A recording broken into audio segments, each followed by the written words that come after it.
Hello everyone, in this video we will learn about the structure of C program. So here is the figure representing the structure of C program.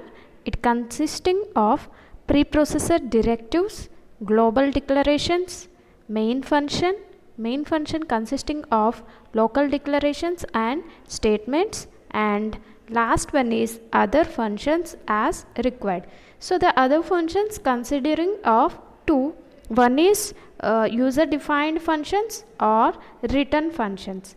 So we'll see one by one what is preprocessor directives and what is global declarations and coming remaining things. So the first one is preprocessor directive. So the first one is preprocessor directive. So what is this preprocessor? So this section contains all the header files used in a program. So it informs the system to link the header files to the system libraries, and this is in the form of hash include or hash define.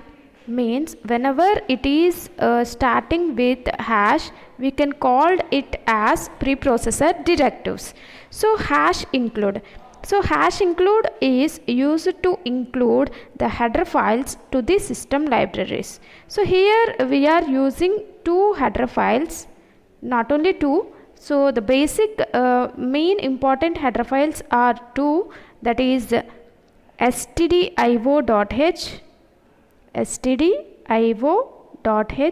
and conio.h. stdio.h and conio.h. Some other header files are also there. For example, we consider for mathematical functions, we can include the header file called math.h. So here stdio.h consisting the contents of standard input output files, so which contains the definitions of stdin, stdout and stderr. So this stdio.h is containing the files called the functions called scanf function and printf function. Scanf and printf.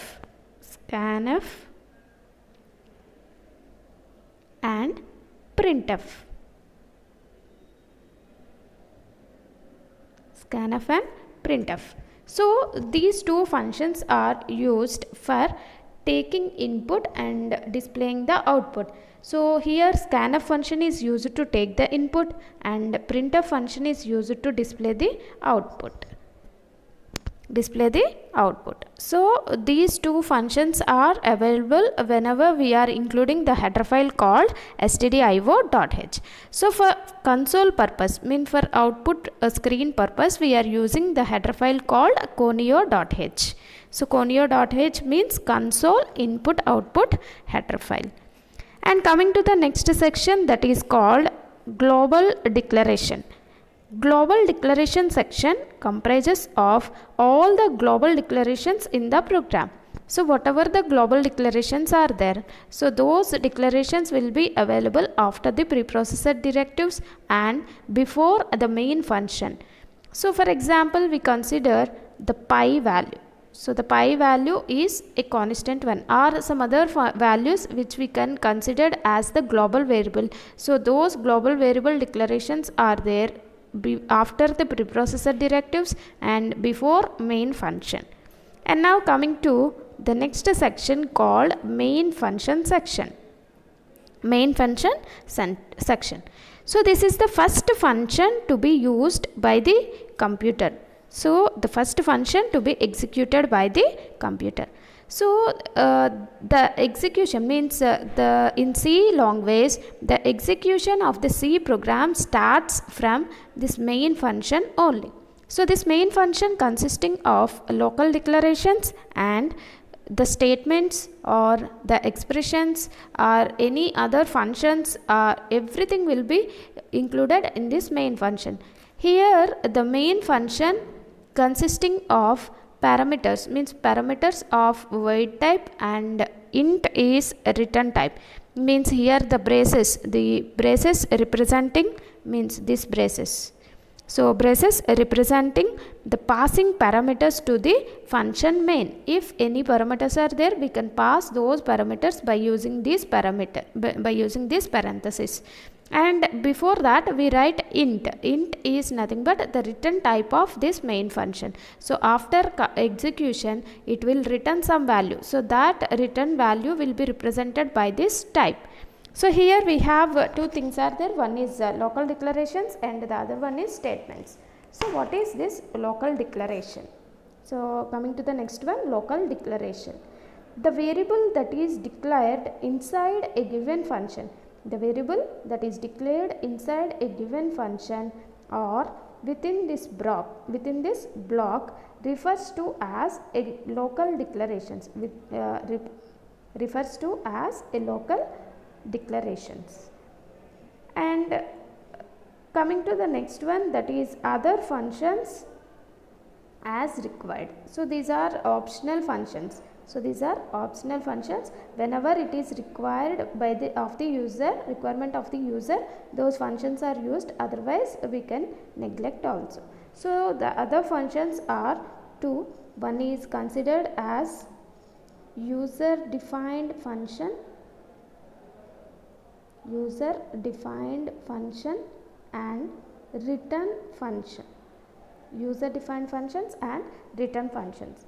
So user defined functions specified the functions as per the requirement of user.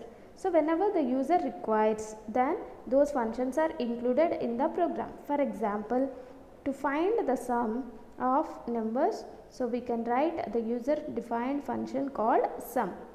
So if it requires to find the factorial of a program, means a factorial of a number, so in that case we will write fact, for example. So this is user defined function. So like that, whenever the user required, based on that requirement, we can write the user defined functions in a particular C program. And next one is a return function, and the last one is a return function. We will see what is this return function. So return function generally the last section of a code, but it is not necessary to include. So that's why this return function is an optional one. It is used when we want to return a value. So when we want to return a value, then at that particular time we can use this return functions. So the return type is also used to represent the end of the execution of a function. So how it will represent means return semicolon. So like this return statement, or sometimes we will write like this also, return 0. So this return 0, these two are the last section of the code and it is an optional one. So this is the basic structure of C program. By using this basic C structure, we can write so many programs to solve the problems. Thank you.